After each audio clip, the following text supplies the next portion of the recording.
Network of NGOs, Oyebisi Olushi.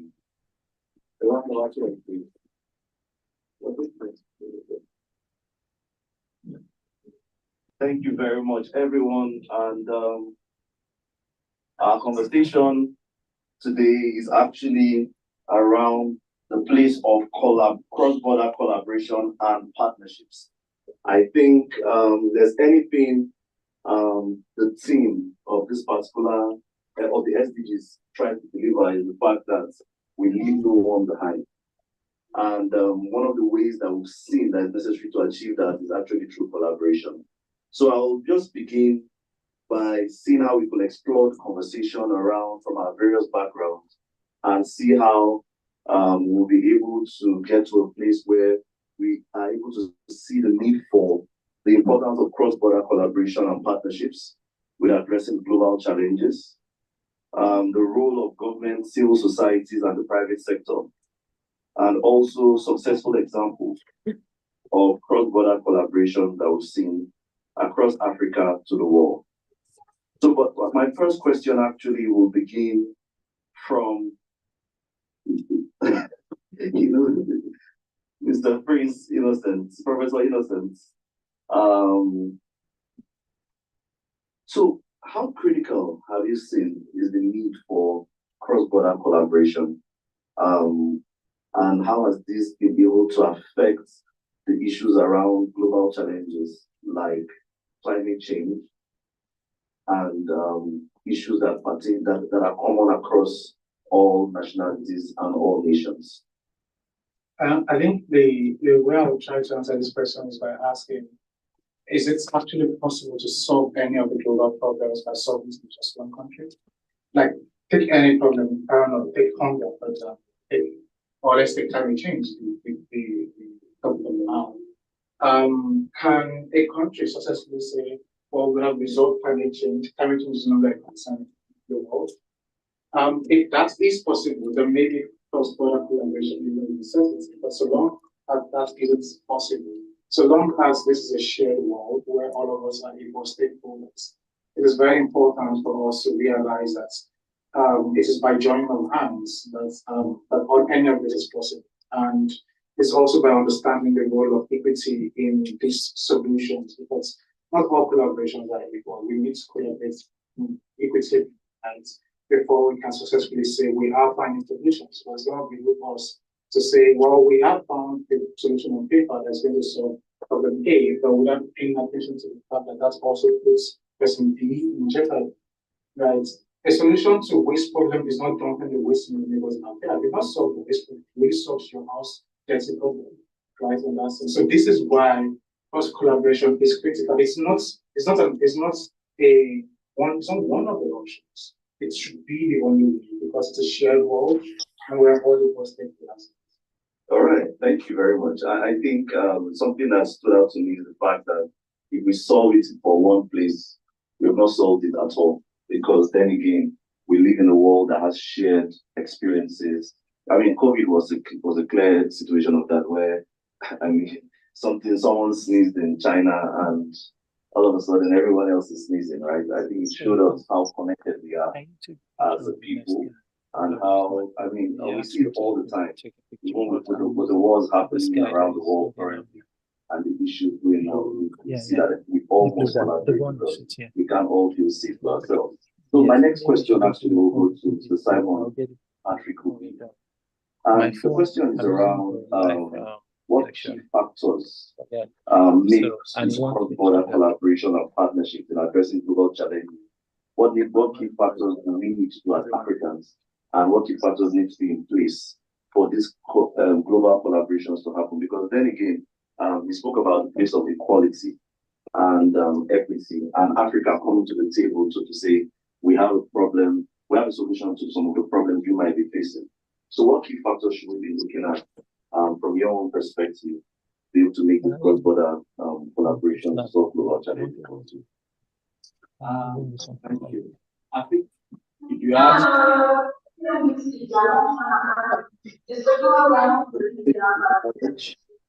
and the ways to work.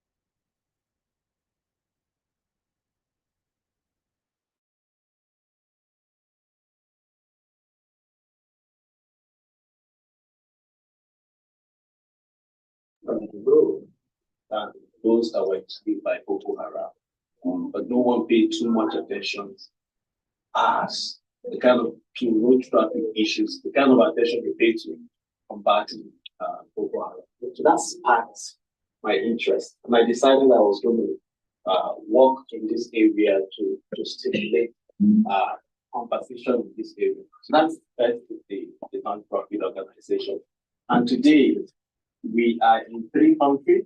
I'm also providing oversight function for a global NGO called the YOS. And so what this tells me, or what this has helped me to understand, is that beyond courage, there is need to be transparent in the way we deal with issues. We live in a world where sharing your idea, you're afraid of sharing your idea because you feel that people will steal it, right? You're afraid that your idea could be hijacked and used without you being involved. And that has been the story over the years. But we need to move beyond that, having the courage to be able to, speak openly about our idea, collaborate with people who are much better than us in certain areas. And like my brother has said, sincere, in truth, without collaboration, we cannot go far. For we to begin to solve the biggest problems of our time, we need to collaborate. As the saying goes, if you want to go fast, go alone. But if you want to go far, go together. So courage, transparency, and being truthful is the key thing I see when collaborating. Thank you. All right, thank you so much. I mean, emphasis on courage. They say courage is the first virtue, and without it, we won't be able to express the rest, right? So it's very important that we are courageous to take those steps and take action on some of the paths that we've made, on the Summit of the Future, like we've discussed in the past couple of days, and we'll also be discussing tomorrow. My next question goes to Mr. Oyebisi Oluseyi. How can civil society organizations bridge the gap between governments and private sectors when it comes to cross-border collaboration? Are there any key advantages that you see the civil society groups bringing to the conversation of cross-border collaboration? So let me start by saying that collaboration is complex, it is slow, but it is the only thing we have to get anywhere. So if you talk about civil society is about best efforts. It is that space outside of government and private sector. All right. And you know what civil society is known for? Always criticizing, right? Sometimes bringing, most of the times, feeling like on the issues, right? But then the role of everyone is critical in development, especially if you don't want to invent anything. And that was where the civil society organizations come. Because most times you have children, women, access to disabilities, low-earned workers, not really. So how you decide to manage the information and give it is what matters. In my role as the tech director of the Nigeria Network, leading close to 4,000 of profits in Nigeria, even Nigeria is huge. I've learned that how I manage whatever feedback I'm given is what determines whether we want to be able to address that. And that's why when you talk about collaboration, it's not always easy to collaborate across the sectors. Not to not talk of collaborating across borders, where you have issues of stereotypes, you have issues of scams, you have issues of the brain drain and all of those things. So you really need that courage that my brother mentioned for you to be able to say yes. This is what we need to do. But also in doing that is the tenacity that can help you to push that door open. But having said that is also that mutual trust that needs to happen. For instance, it's very easy to dismiss whatever any government is doing across the world because of that culture of distrust. However, there's no government that wouldn't have done anything. Again, speaking back to the complexity of collaboration. So if I stand here today and tell you the government of XYZ country is doing well, you all want to punch me. All right. But it doesn't mean that they're not doing well. All right. But are there gaps? Can we then identify those gaps and then find ways of working together? But in that working together, some would not want you to work together, and some would want you to work together. That is the beauty of democracy. Because when you say someone has a freedom of expression or freedom of opinion or thought, some will say, don't work with them. And some will say, work with them. So that's why the respect that is needed in collaboration is also there. If you see me working and supporting government efforts to be able to get policies to work, and you then accuse me of joining that side. You see what I'm saying? So that's the complexity that comes with collaboration. So it's not a straight line. You have to think it through. You have to ensure that you're ready, you have the courage, and you have the wherewithal to be able to do it and do it successfully. All right, a round of applause, please. Thank you so much. Thank you very much. I think key takeaways from there is that first of all, it's complex, it's hard, it's slow, but it's all that we've got in order for us to be able to achieve what we want in terms of progress as a society. I think that's really a very powerful way to look at it because we need to accept the facts of what we are trying to get into because it's actually a complex beast that we must all choose to ride. The next question goes to Mrs. Zainab Salihijo. I hope I got it. All right. So, in your experience, what are some of the main barriers that you've seen to cross-border collaboration, particularly in regions like Africa? I mean, you are also a Mandela Fellow. You've had interactions across borders with various businesses. Also, as a business person, you've done global events. I've seen you do global things. And particularly in regions in Africa, how have you been able to also see us overcoming it, and how have you been able to overcome them? Hello, my name is Zainab and I own a fashion brand called Pinkfleur. It's a premium fashion brand in Nigeria. So for me, I think you have to be ready. So when the person comes to meet you for anything, you're ready, you have your stuff ready. So when I went to Mandela Washington Fellowship in Texas, I was just really learning, trying to understand everything, how everything was working. So a lady saw me there and, she saw something that I was wearing and she absolutely loved it. So she told me that she wanted to connect me with a department store in America that might take my goods. So, she saw the outfit was well made and everything. So I believe it's very important to make sure your things are excellently done so that once somebody comes to you, you're already ready to be able to collaborate. So it's quite a huge store. It's actually made well in Texas. And so they saw the shirt and ordered 100 pieces to put in their Texas store. So after that, a couple of months later, they reached back to me and said they wanted 800 pieces. So which was quite amazing. And they bought the shirts off me. So what I'm trying to say is if you're not ready, if your stuff are not excellent and an opportunity comes to you, you're not going to be able to do great because you're not ready for it. So put all the things in place, make sure like every single thing you have is absolutely not good. And where I'm from in Nigeria, as a woman, you're always overlooked. Back home, when I talk about being a fashion designer, everybody thinks, oh, she's just a tailor, she's not gonna do great. But, tailors do great stuff, or fashion designers do great stuff as well.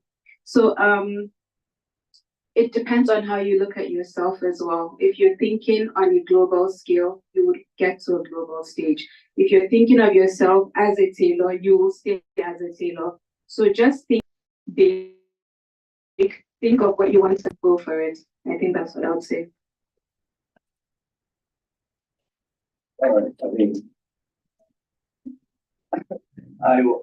I also went for the Mandela Washington, wow, and I think I should have done better. I think I should, I mean, I'm not even, we have, I mean, then again, I being biased, well, she's the Minister of Women Affairs in Nigeria, so, I mean, I understand why.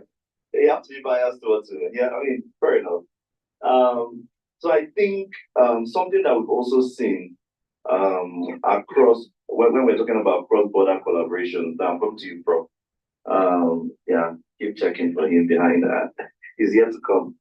Okay, so yeah, when it comes to cross-border collaboration, especially coming from I mean you are in the creative, this is a creative school, the arts and the creative space. We've been able to see lots of global acceptance of African creativity and arts. I mean, with our music, even with our clothing, with our artworks, but I mean, there are still some that have not been able to travel as much in terms of, I mean, we have the likes of Burna Boy, Wizkid, who have been able to, I mean, you go to some parties, you see their musics are being played, right? And you see cross-border collaborations that are happening in the arts, right? Especially when it comes to the music space and even in the fashion space right now.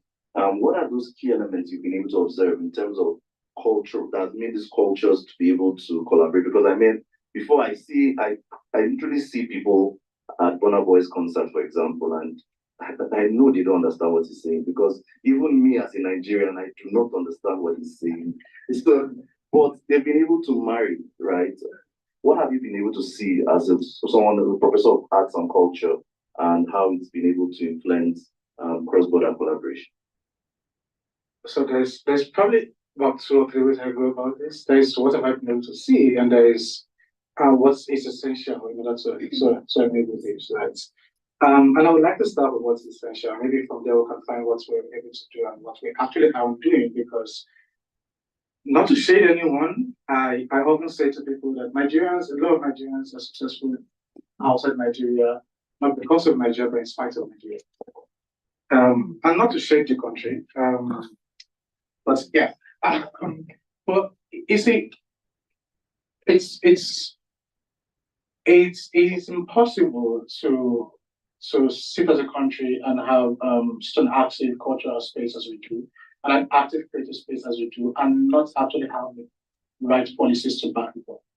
There is a lot of work to be done in the space of cultural planning and creative policy making that I think we do lack in. But if we're trying to talk about how exactly can we as a country, or can African countries, or can countries around the world understand the impact possible by the creative industries, and not just the creative industries, the idea of creativity. A slight correction, this is not just a creative program per se, it's Creative Enterprise Leadership Program, right? We have 2 programs under this department, Design Management and Art and Culture Management. The one thing they have in common is they approach solution making and problems through creativity in different kinds and different parts of it. But the core thing there is creativity can be a vehicle for solution making, can be a vehicle for development, can be a vehicle for whatever it is you want to do, because the creative industry on its own is able and capable. It serves all of these things that you need to serve. However, for that to be actively tapped into, there has to be conscious planning about it. There has actually to be willingness. There has to be the political willingness. Actually, we can't do anything without politics, without our governments. So there has to be the political willingness in it. There has to be the markets for it, and there has to be the educational infrastructure to enable people understand what is needed, to tap into what is needed, and to provide what is needed. When you have the educational infrastructure, you have the markets, which obviously we have, because I mean, as Charles Inoje said, I don't know, right? So we have the markets, but what we don't have, what we don't seem to have, and I'm not saying we do not have any policy whatsoever, but what we don't seem to have in the right place is the best policies to actually enable fellow Nigerians, fellow Africans from everywhere to be able to tap into it and move on to the next stage. The other thing I would like to add to that also is considering the idea of exchange, right? Understanding, like he said, like there is like the whole idea of being transparent. No one is going to steal the idea. I for one, I have a belief that no one can steal any idea. The way I see it is they can only make a version of the idea. They can't steal the idea, right? Because they're not coming from the idea from the same place you're coming from. You're approaching it from the passion and the mood with which you create it, right? So if you are able to create an equitable platform of exchange, you are able to, and you are able to also have the right policies in place. You are able to enable cross-border exchanges and collaborations, which will make you richer for it. I have never seen a place that is poorer for allowing exchange and collaboration. You always get better. The Yorubas, apologies for those who don't speak Yoruba, but the Yorubas say, "Kafo, right? It is when you wash one hand with the other that the hands get clean, right? But you have to have the water there to wash the water, and you have to have this. Thank you. All right. All right, a round of applause, please, for him.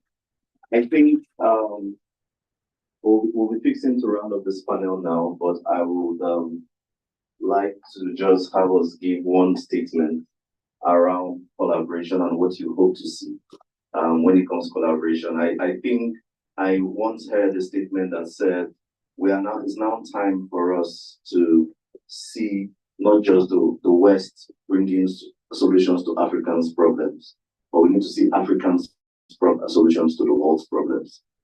Bringing the African perspective to the global stage. So I would like to see what are you, in just a few words, right? I'll just start from Zainab here. What are your expectations or hope regarding what you hope to see after this UN General Assembly in terms of collaborations?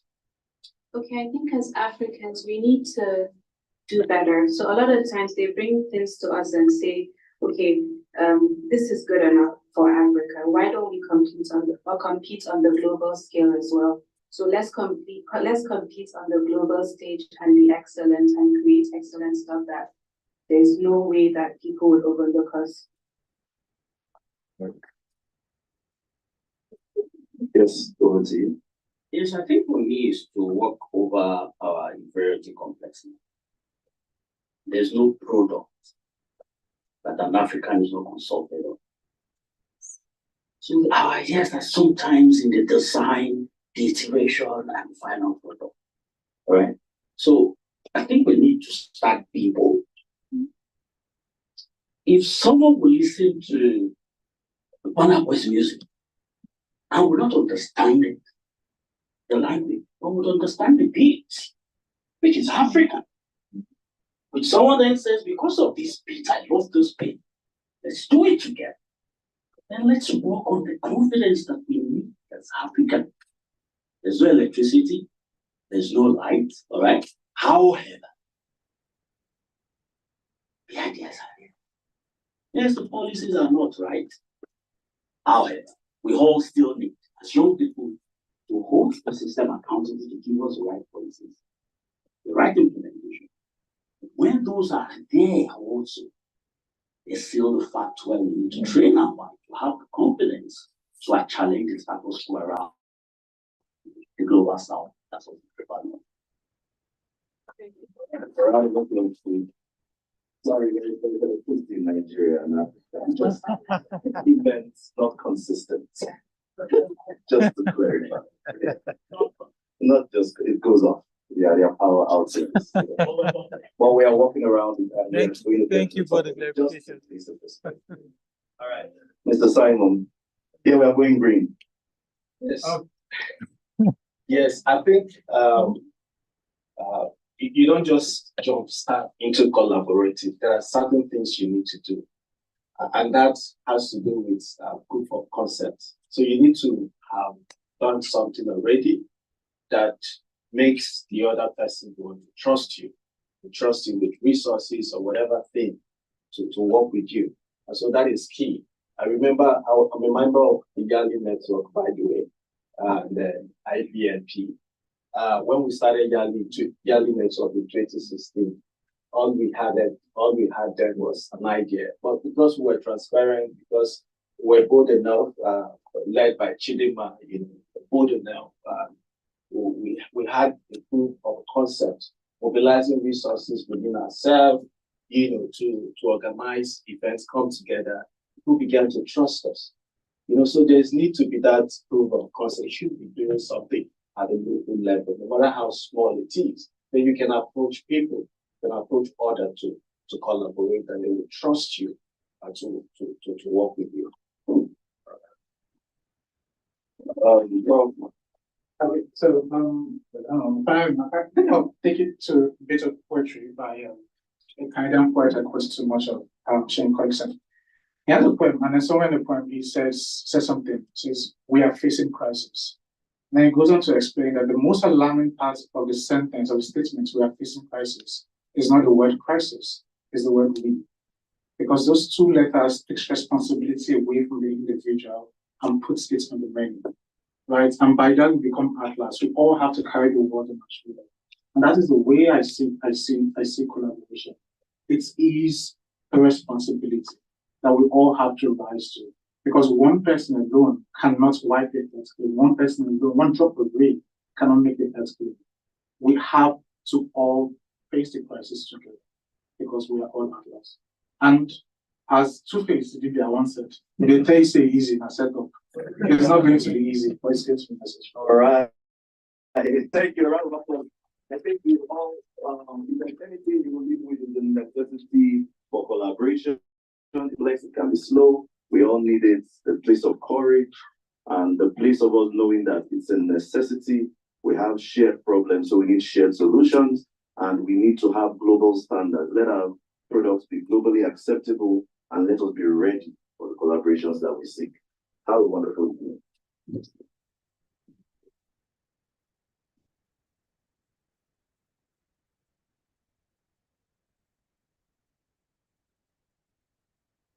Thank you for the beautiful panel conversation. And I must say, there's power in Nigeria. Very good. Like I have to stress that over and over again. There's power in Nigeria. Before we go out there, they'll live in some dark world. No, it's not a dark place. It's a really beautiful place. If you still haven't been there, you've not been anywhere. I'm challenging you. Because if you don't see the outside world, you won't know what you're missing. And again, I'm going to stress the power of narratives.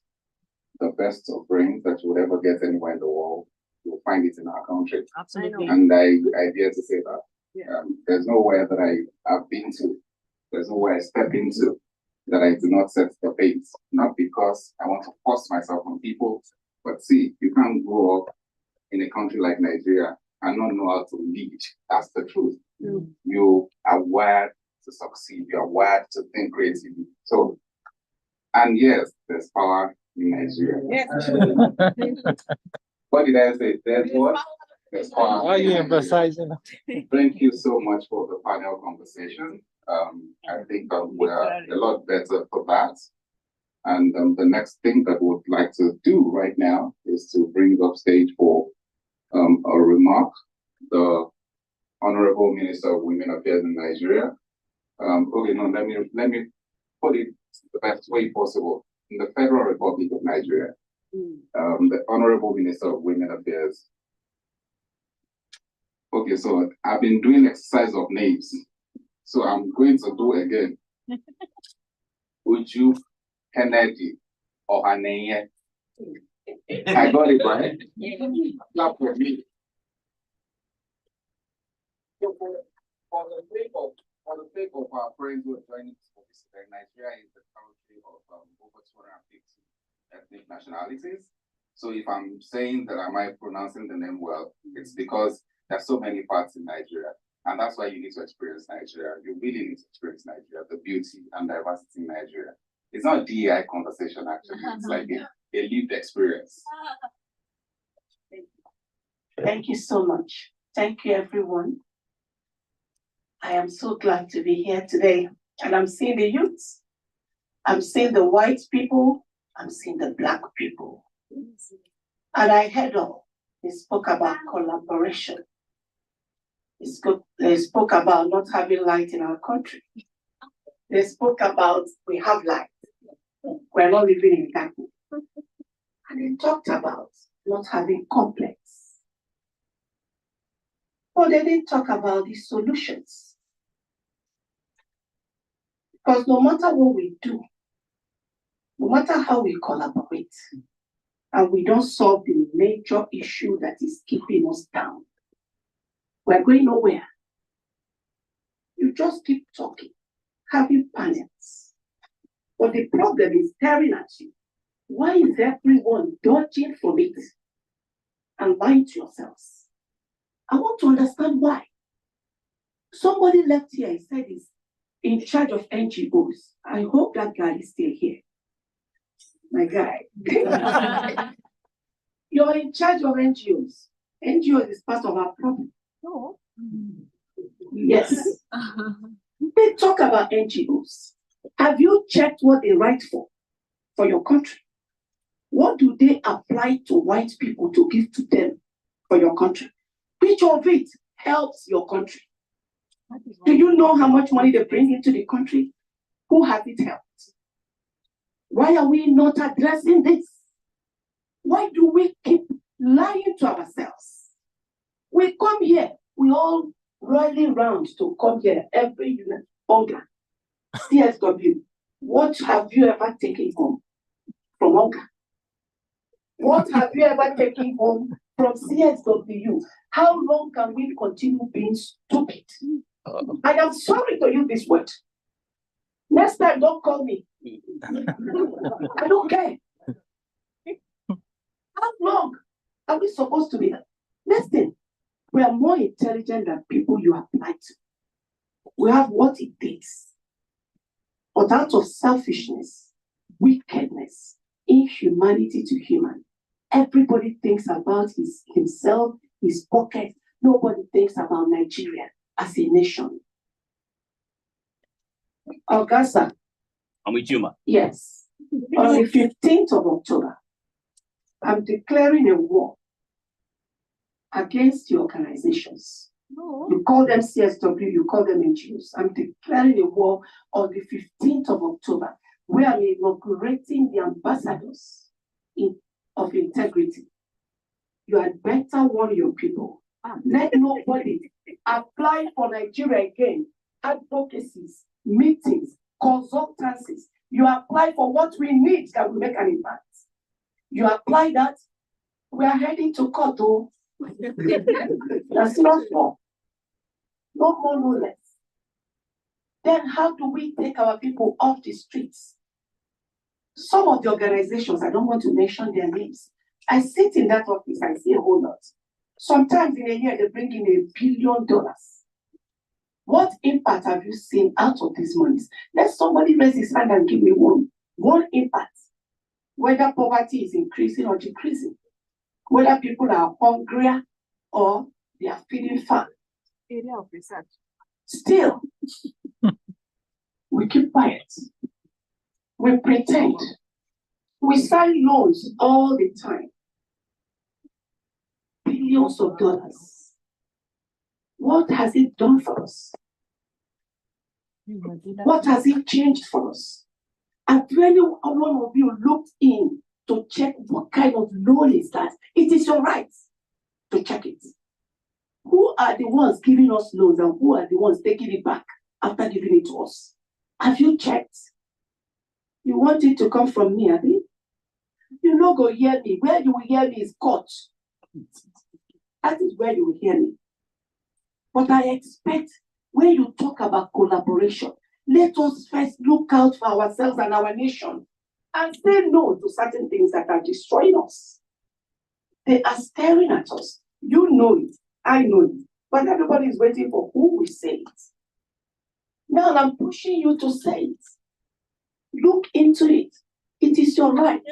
After 15th of October, any loan given to Nigeria, be it anywhere, I don't want to mention their names, but they know themselves. And you touch a cup and tell me it's for consultancy, I'm heading to court with you. Any loan, I'm not talking about only Ministry of Women Affairs. When I'm in charge of women and children, I'm in charge of over 70% of Nigerian population. That gives me right to fight for every angle. Because I have to protect those women and children, and they're everywhere.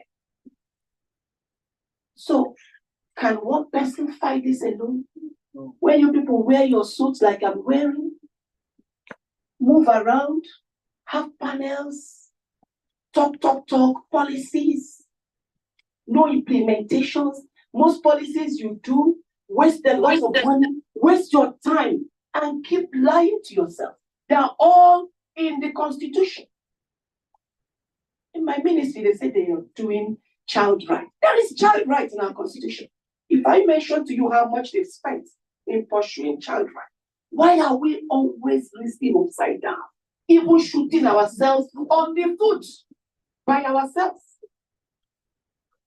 Where do we go from here?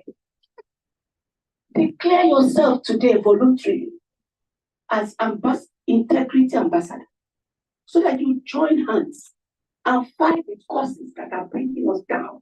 Collaboration. That's what I expect. That's what I expect everywhere we are talking now. How do we move from here? Why are we not having life? Do you know how much money that is being given to ministries every year by federal government? Even if they're borrowing it, they're giving it to the ministries. Do you know how much money that has been given? Let's not look back. I'm not interested in back. But let us say no to any other one coming, that we don't want it anymore. If we don't fight for our country, nobody will fight for you. Whatever you write to the white man, he gives it to you without minding. They even corrupt them and help them on how to take back our money. Give it to us. That is what is going on. The white people have joined the Nigerian corrupt people to be taking out your money, meant to be used for the poor. And as far as you have little in your pocket, you're fine. Why are we like this? Even if na cost, I don't break them up. If na brick wall, I have scattered it. And I have people behind me. I am not alone. I have all of you, each and every one of you. I have Nigerians. Let them petition. She's doing this, she's doing that. We all know why. But they have not seen anything yet. They've only seen 6. They've not seen 7, 8, 9, 10. It's coming. Please, let us refocus ourselves and look more into what will make us. Some of the things you are bringing, you're acting like Oyibo. You are not Oyibo. You bring these things, they make no meaning to us. If a child is molested, if a young girl is raped, she doesn't need you to pattern her like a white person. Oh, don't worry, it's okay. That's not what she needs. She needs to be empowered. She needs to be rehabilitated by making that person go back to school and help that person to stand firmly and know that her tomorrow is secured. You have solved the psychological problem.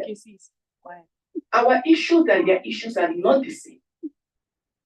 But we only keep in like zombie. We follow them. And we ask for what they ask, when it means nothing to your own nation. So I found out we don't have consequences in Nigeria, which is why people are committing crime, doing all sorts of things, using our country to make a dumping ground. But now I have a mobile court. I come after you with it. I'm only waiting to buy a bus. That bus is my mobile court. After 15th, the bus will be available. Some of you will even help me to get the bus. Yes or no? Yes. Yes or no? Collaboration. That is the kind of collaboration we need. Collaboration that will make us change our ways. If you're doing something over and over again and you're seeing it's not making sense, any intelligent person will change style. That is what we want now, change of style. So, Oga, I told you we will talk. I'm with you, man. Thank you. 110%. And I know you. Let me leave it at this. Just know that things are changing. Thank you, everyone. Thank Thank you. So the summary is that let us move from talking to acting. And again, back to the conversation, the first panel conversation, sincerity of purpose, right? Can we keep the movement to the barest minimum?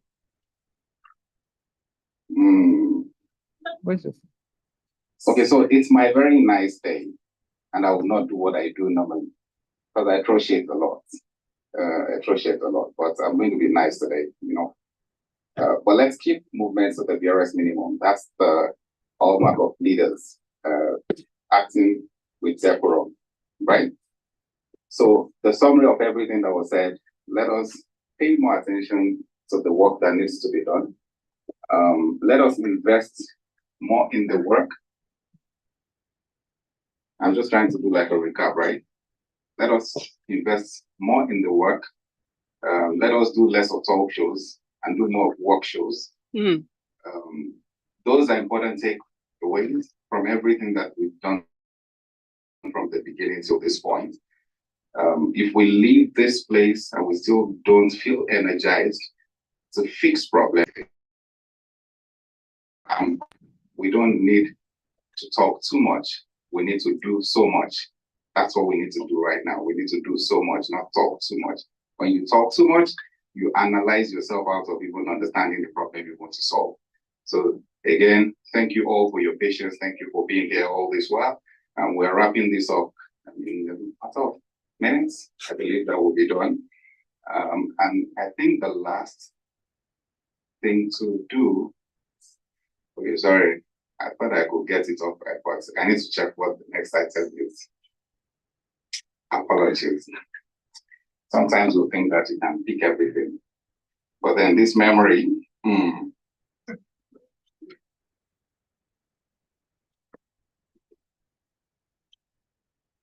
Jeez. Okay, so now is the time to call on the youth representatives of all of the organizations present here, the youth organizations present for the Parts of the Future Declaration. So please, can we have all of the youth organizations present for the Parts of the Future Declaration, which is just in furtherance of the declaration of the UNGA Action Weekend yesterday. We are also saying that we subscribe to all of this as we go into the future. We have done a lot of conversations today on what we need to do, not what we need to say, what we need to do. I really love the word do because it's an action word. So I'm always stressing what we need to do. And now it's for us to do a declaration jointly. You know, we've been talking about collaboration. So it's also a time for all of us to come together and say, we subscribe to this. Can we have the representatives? Look. She said you should come over. Good afternoon, everyone. Wow. Only in Nigeria, right? You've been to all the side events, but now you have to register, right? Yeah. So you're glad you came here because this is where it happens. And I really must say, when we redirect, when we talk about collaborations, and when we talk about things that we are doing, what I just took from what happened right now is we are not saying enough what we are doing, and we are not showing enough of the things that we are doing. So it is not, even if statements are negative, it is still feedback. If there is a call for a work on NGOs, it means I have not heard from you. I don't see what you're doing. So show me why I shouldn't take you out. So it is a call. It is a call for collaboration, actually. So if nothing has been achieved, then this is a takeaway, a great takeaway. I think the challenge right now is for Mr. DBC to make an appointment and go and start the collaboration right away, so that he will be part of the integrity champions, and then he will lead the charge of changing the narrative of how the government sees the NGOs, and they become the friends, not the foes. Thank you very much. I sorry, I just had to redirect because very interesting, like I said. Sorry. Okay, so the whole idea now is, right, all we do stems from the SDGs, stems from the agreements that our leaders have taken, the parts that they have signed, the things that they wish to do, which cannot be done without civil society organizations. However we see them, they are on the grassroots and they know what is happening. They know where it hurts and they are right on the ground helping people, changing lives on a daily basis. So based on that, we as part of such groups are also here to also adopt and say, yes, we are also committing to what has been committed. So we will pledge, as we continue to pledge, we will pledge to work together. The key word right now is collaboration. We have seen that there is a lot to be done. Even if we don't take it on the global stage, collaboration is missing in Nigeria. So that is the great point. Let's come back next year and say, in Nigeria, there is great collaboration. We also commit to advancing the SDGs, like by aligning our initiatives. We will make sure that our initiatives are very well aligned with the SDGs so that by the time we're done, they are easily measured and they are seen clearly. We also pledge to lead with integrity and with purpose. A dig has been made at your integrity, and so we pledge to be clear and to be purposeful about safeguarding our integrity, about making sure people understand our intent, about people knowing that we're there to help and we're there to change narratives, because as we are changing it, we're also changing our lives. We also pledge to mentor and to support and to uplift future generations of African leaders. We will create platforms of education and innovation and entrepreneurship. We will drive innovation and inclusivity. We pledge to promote peace and social justice. And finally, we will foster global partnerships, because the world is a global stage. We cannot just stay in Nigeria and say that we are making changes, because right now, somebody in the remotest part of Nigeria is making a TikTok video about how something affects his life. So it doesn't stop at just the borders of Nigeria. There are no borders anymore. Thank you very much.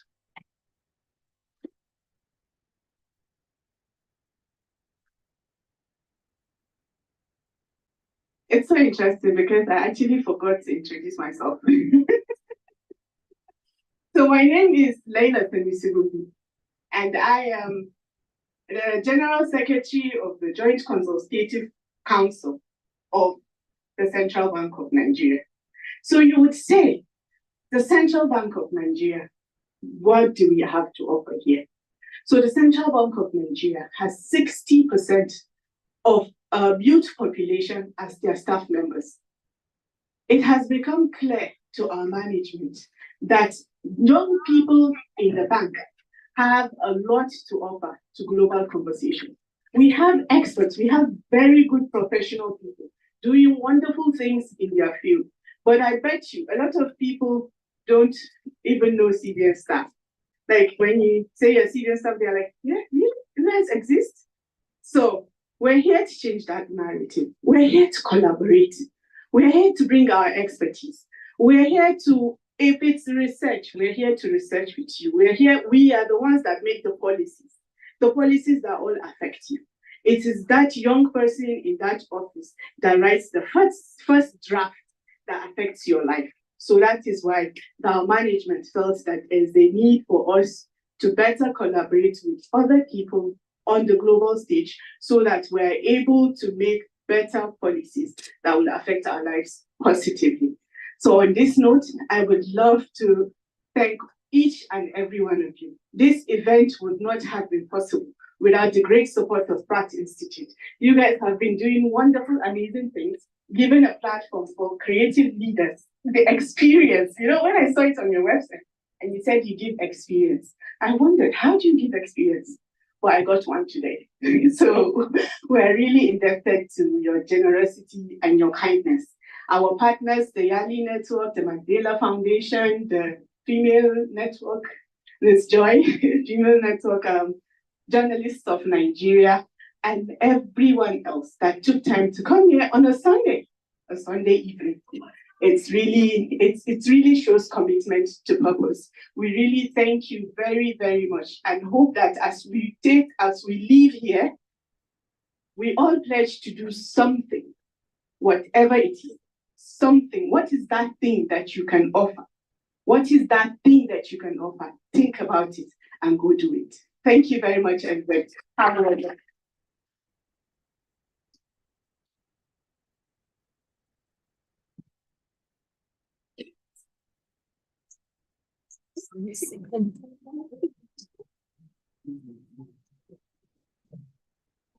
Supposed to close. Thank you. Okay, go away. Thank you. Thank you. Go away. Don't worry. We were looking for, I didn't see you. I just thought.